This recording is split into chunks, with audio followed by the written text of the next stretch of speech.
Louisiana is a state of ghosts, jazz, and secrets. But the biggest secret isn't buried in a crypt in New Orleans or hidden in the bayou. It is the sheer, quiet magnitude of black wealth that has existed here for centuries. We aren't just talking about rappers who bought a mansion. We are talking about families who owned land before the Civil War, dynasties that survived Jim Crow by building their own banks, and entrepreneurs who turned gumbo and gravel into multi-million-dollar empires. Stick around, because the family at number one didn't just beat the odds, they bought the game, sold it back to the system, and built a tank to protect the receipt. Number 10. The Chase family. We begin our journey in the heart of Trim, with a family whose wealth cannot be measured merely in dollars, but in the sheer weight of their cultural and political influence. The Chase family, led for decades by the late legendary Leah Chase, owns more than a restaurant. They own a command center. To understand the wealth of the Chase family, you have to understand the currency of the civil rights era. Dookie Chase's restaurant, established in 1941, wasn't just a place to get gumbo. It became the bank, the boardroom, and the bunker for the movement. In the 1960s, it was illegal for white and black people to mix in public. But inside the walls of Dookie Chase's, specifically in the upstairs meeting room, the laws of the Jim Crow South were suspended. When black leaders like Thurgood Marshall and Martin Luther King Jr. came to New Orleans, they didn't eat in white-owned establishments. They ate at Dookie's. They planned protests over fried chicken and signed checks that fueled the movement. The Freedom Riders organized here. The NAACP strategized here. The Chase family subsidized the revolution by feeding the revolutionaries, often for free, while banking the social capital that would later make them untouchable. Economically, the Chase family represents the resilience of New Orleans' black middle class. While the net worth of a restaurant dynasty might seem modest compared to tech moguls, their asset is access. Presidents from George W. Bush to Barack Obama have sat in their dining room seeking endorsement and authentic connection to the black community. This is relationship capital at its highest valuation. The family, now led by the younger generation including Edgar Duke Chase IV, has expanded into airport concessions and catering, modernizing the brand while protecting the legacy. This expansion into the Louis Armstrong New Orleans International Airport was a strategic masterstroke, taking a local heritage brand and placing it in front of millions of international travelers annually. But their true wealth lies in their survival. When Hurricane Katrina devastated New Orleans in 2005, the restaurant was submerged in feet of water. Developers circled the Trem neighborhood like sharks, looking to buy out distressed black owners to gentrify the area. The Chases refused. They rebuilt after Hurricane Katrina, refusing to sell their land. The Chase family proves that in Louisiana, the most valuable real estate is the ground you refuse to leave. They are the gatekeepers of Creole culture, and in a city that sells culture to the world, the Chases control the premium product. Number 9. The Marsalis family. If the Chases feed the body of New Orleans, the Marsalis family owns its soul. In a city defined by music, this family is the royal court. The patriarch, the late Ellis Marsalis Jr., was a jazz pianist and educator who didn't just raise children, he raised a conglomerate of talent that has dominated the global music industry for 40 years. This is not just about playing instruments. This is about the monetization of high art. We are talking about Wynton Marsalis, the artistic director of jazz at Lincoln Center in New York. This role grants him immense institutional power and financial weight. He manages an annual budget exceeding $50 million and oversees one of the most prestigious cultural real estate holdings in Manhattan. Wynton was the first jazz musician to win the Pulitzer Prize for Music, elevating the genre to the same intellectual tax bracket as classical music. Then there is Branford Marsalis, a Grammy-winning saxophonist and bandleader who famously led the Tonight Show band, securing network television money in an era when that meant millions. Delfeayo and Jason Marsalis round out a dynasty that has collected enough Grammys to fill a warehouse. Financially, the Marsalis family represents the pinnacle of intellectual capital. They didn't just play music, they institutionalized it. Their wealth comes from touring, publishing rights, educational institutions, and brand partnerships that span the globe. But unlike many entertainers who leave their hometowns and never look back, the Marsalis family leveraged their global fame to bring investment back to the neighborhoods that raised them. Their impact on Louisiana is physical. The Ellis Marsalis Center for Music in the 9th Ward is a multi-million-dollar facility. It serves as a monument to their father and a training ground for the next generation. This center was the anchor of the Musicians' Village, a Habitat for Humanity project that built homes for musicians who lost everything in Katrina. This is how you convert fame into infrastructure.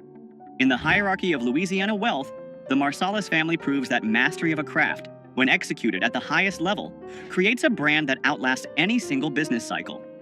They turned jazz from a club gig into a global institution. Number 8. The Charbonnet family. In New Orleans, death is not just an end. It is a business, a parade, and a ceremony. And the people who control that ceremony hold a unique and powerful position in the social order. Enter the Charbonnet family, the proprietors of Charbonnet-la-Bague-Lapien Funeral Home in Trem. This is old money in the truest sense. The funeral home was founded in 1883. Let that sink in. This Black-owned business has been operating for over 140 years, surviving Reconstruction, Jim Crow, the Great Depression, and Hurricane Katrina. To understand the wealth of the Black funeral director, you must look at history. During segregation, white banks would not lend to Black people, and white insurance companies would not insure them. The funeral director was often the only person in the community with significant liquid cash flow and the ability to navigate bureaucracy. They became the de facto bankers and community leaders. The Charbonnet family represents generational stability. Their wealth is built on real estate and the unshakable trust of the community. They handle the funerals for the city's elite, the musicians, and the cultural icons. When a jazz funeral rolls through the streets of Trem with horse-drawn carriages and brass bands, it is often the Charbonnets orchestrating the spectacle. These funerals are not simple affairs. They are massive logistical events involving permits, bands, carriages, and receptions. The economics of a high-end New Orleans funeral can rival that of a wedding, and the Charbonnets have held the contract on dignity for nearly a century and a half. This isn't flashy wealth. You won't see them flexing on Instagram. But their historic building on St. Philip Street is a fortress of Black ownership in a rapidly gentrifying neighborhood. They own the land, the history, and the process of transition. In a state that reveres ancestry, the Charbonnets are the guardians of the ancestors, and that is a position of quiet, unassailable power. Number 7. The McKenna family. Information is power, and in New Orleans, the McKenna family controls the narrative.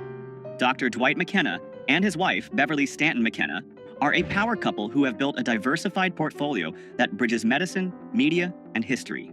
Dr. McKenna is a prominent physician and former coroner, but the family's true influence comes from the New Orleans Tribune. Founded in 1985, it is one of the most respected Black-owned newspapers in the country. But here is the flex. They didn't just start a paper, they revived the name of the first Black daily newspaper in America, originally published in 1864. They saw themselves as the continuation of a lineage of Black resistance. Owning a media outlet gives the McKenna family a distinct type of leverage. They can highlight issues that the mainstream press ignores, champion Black businesses, and hold local politicians accountable. This media capital translates into political influence that few other families possess. But their wealth is also tangible and visible. They own substantial real estate in New Orleans, including Le Musée de FPC, the Museum of the Free People of Color. This is a massive flex of cultural equity. They bought a mansion on Esplanade Avenue, historically a street for the white elite, and filled it with art, documents, and history that the mainstream museums ignored. The collection inside is priceless, containing original manumission papers, passports of free people of color from the 1800s, and rare artwork. By privately owning this history, they ensure it cannot be erased or rewritten. The McKennas represent the intersection of professional excellence and community advocacy. By controlling the media, the Tribune, and the history, the museum, they ensure that the story of Black wealth in Louisiana is told by the people who built it.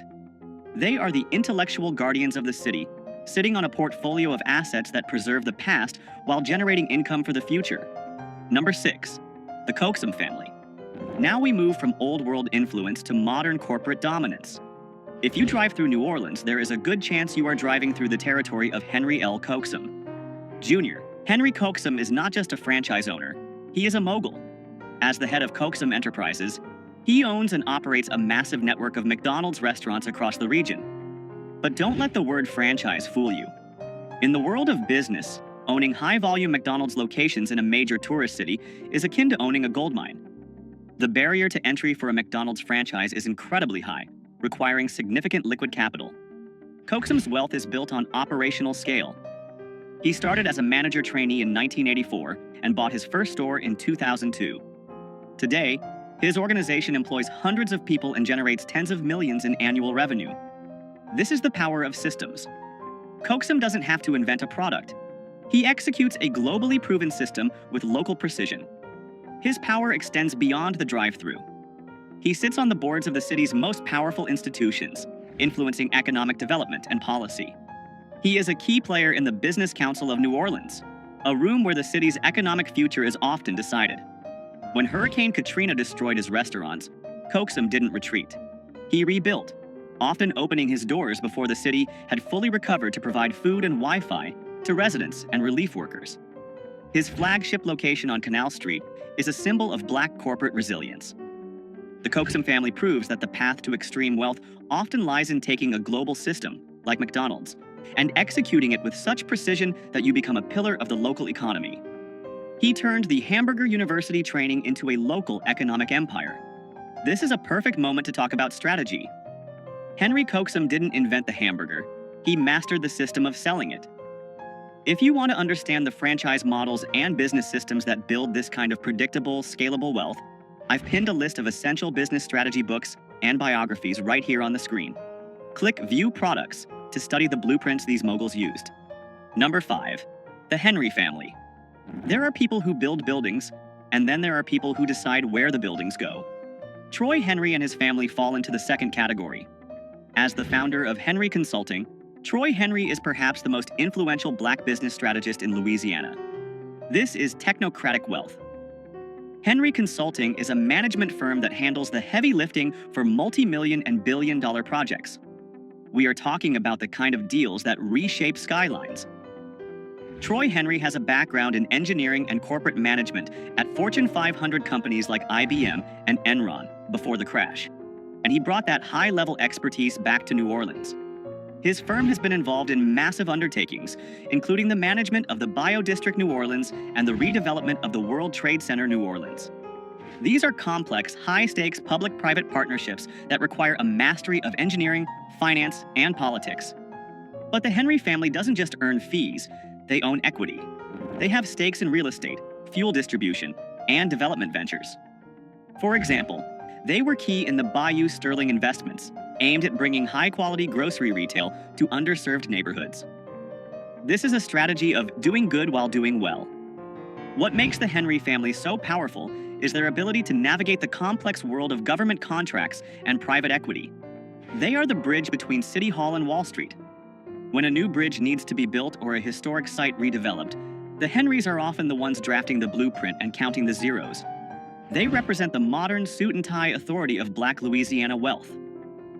While others are the face of the brand, the Henry family provides the structural engineering of the economy itself. Number 4. The Williams brothers. Now, we leave the boardrooms and head to the block, specifically the Magnolia Projects, where two brothers turned a modest investment into a billion-dollar legacy. Brian "Birdman" Williams and Ronald "Slim" Williams are not just rappers, they are arguably the most successful record executives in hip-hop history. This is liquid wealth on a scale that is hard to comprehend. The Williams brothers revolutionized the music business with a specific piece of paper, the 1998 distribution deal with Universal Records. At a time when artists were signing away their rights for a quick advance, Birdman and Slim negotiated a deal that gave them a $30 million advance and, crucially, allowed them to keep 85% of their royalties. They kept their masters. They kept their publishing. They kept the majority of their royalties. No one had ever done that before. Because of that deal, when Juvenile, Lil Wayne, Drake, and Nicki Minaj sold hundreds of millions of records, the bulk of the profit went straight to New Orleans. They didn't just work for the label, they were the label. Birdman's net worth has been estimated as high as $150 million, but the combined family wealth generated by Cash Money Records over the last 30 years likely exceeds $500 million in gross revenue. They introduced the term bling bling to the Oxford English Dictionary, but their spending wasn't just for show. It was marketing. The cars, the jewelry, the excess. It created a lifestyle brand that sold millions of albums. The Williams brothers live loud. We've seen the Bugattis, the diamond teeth, and the mansions. But look closer. Slim Williams, the quieter brother, is known for his sharp business acumen and investment strategies. They bought their way out of one of the most dangerous neighborhoods in America by treating rap music not as art, but as a high-volume manufacturing business. They utilized a rapid release strategy, flooding the market with albums to ensure they dominated the charts. They are the Rockefellers of the rhythm, proving that you don't need a degree to out-negotiate the biggest corporations in the world. Number 3. The McDonald family. While the Williams brothers were making millions, the McDonald family was storing it. Alden McDonald is the CEO of Liberty Bank, and his family represents the financial backbone of Black Louisiana. Founded in 1972, Liberty Bank is one of the largest Black-owned banks in the United States, with assets exceeding $1 billion. Alden McDonald has led the institution for over 50 years, a tenure that is almost unheard of in the banking world. His son, Todd McDonald, is now taking the reins, ensuring the dynasty continues. This is institutional wealth. Liberty Bank isn't just a place to put money, it is a tool for community survival. For decades, Black entrepreneurs in the South struggled to get loans from mainstream banks. Liberty Bank filled that void, financing thousands of first-time homeowners and small business owners. When Hurricane Katrina hit, Liberty Bank was underwater, literally. Their headquarters and data centers were flooded. Most small banks would have folded. The McDonalds didn't. They operated out of trailers, fought for federal assistance, and not only saved the bank but expanded it. They went on an acquisition spree, buying other banks in Kansas City, Detroit, and Jackson, Mississippi. The McDonald family controls the flow of capital. They decide who gets the mortgage, who gets the small business loan, and which projects get funded. By expanding regionally, they have diversified their risk and increased their power base. They live in the exclusive enclaves of New Orleans East and Pontchartrain Park, quietly wielding more power than any politician. In a capitalist society, the banker is king, and the McDonalds wear the crown in Louisiana. They proved that Black wealth doesn't just have to be about entertainment or sports. It can be about holding the keys to the vault. Number 2. The Miller family. If Cash Money negotiated the best deal, Percy Master P. Miller built the best tank. The Miller family is the ultimate example of a self-made dynasty that diversified faster and harder than anyone else. Master P didn't just sell records, he sold an economy. His origin story is legendary, with a $10,000 settlement check from a malpractice suit related to his grandfather's death. He opened a record store in Richmond, California, before bringing the operation back to New Orleans. He started No Limit Records with a guerrilla marketing strategy, selling tapes out of the trunk of his car and bypassing the traditional gatekeepers. But he didn't stop at music. He launched No Limit Films, a clothing line, a sports management agency, a toy company, and even a phone sex line at one point. He understood vertical integration before he knew what the words meant. By manufacturing the product, controlling the distribution, and owning the marketing channels, he kept nearly every dollar generated. His net worth has been estimated between $200 million and $250 million. But the true wealth is in the family tree. He raised his son, Romeo Miller, to be a mogul from childhood. Romeo starred in his own show, played basketball at USC, and now runs multiple businesses alongside his father, from luxury sneakers to food brands like Rap Snacks. The Millers are expansionist wealth. They never settle. Master P famously negotiated a deal to play in the NBA preseason for the Charlotte Hornets and Toronto Raptors, not because he needed the money, but to market his brand. He even tried to buy a wrestling league, WCW. They recently launched a line of grocery products to disrupt the food industry. They represent the hustle ethos of Louisiana refined into a corporate strategy. They don't just want to be rich, they want to own the shelf space, the screen, and the block. Number 1. The Barthélemy Morial Political and Business Dynasty. Wait, let's pivot. If we are strictly talking about the richest Black family in terms of liquid net worth and global brand visibility, the title belongs to the Miller family. But if we are talking about the richest in terms of controlling the state of Louisiana, we must acknowledge the Morial family. Ernest Dutch Morial was the first Black mayor of New Orleans. His son, Mark Morial, was also mayor and is now the CEO of the National Urban League. While they are public servants, the access and influence this family commands is priceless. They shaped the policies that allowed many of the other families on this list to thrive. However, for the purpose of proven financial assets and business empire, we are giving the number 1 spot to the Miller family. Why? Because Percy Miller broke the ceiling. He proved that a black family from the Calliope projects could generate $400 million in revenue in a single year, 1998, and retain ownership of it all. He created a blueprint that allowed his children to be born into wealth, educated in business, and positioned to expand the empire. The Miller family holdings include real estate across Louisiana and California, a food empire, Uncle P's, technology investments, and an endless stream of intellectual property royalties. Master P is not just a rapper. He is the Louisiana version of a tech founder who exited with billions. He is the bridge between the poverty of the past and the infinite possibility of the future. He turned a tank into a trust fund, and that is why the Millers sit at the top of this list. From the kitchens of Dookie Chase to the boardrooms of Liberty Bank and the sound stages of No Limit, black families in Louisiana have built a fortress of wealth that defies hurricanes, history, and gravity. They didn't just survive, they conquered. Which of these Louisiana dynasties impressed you the most?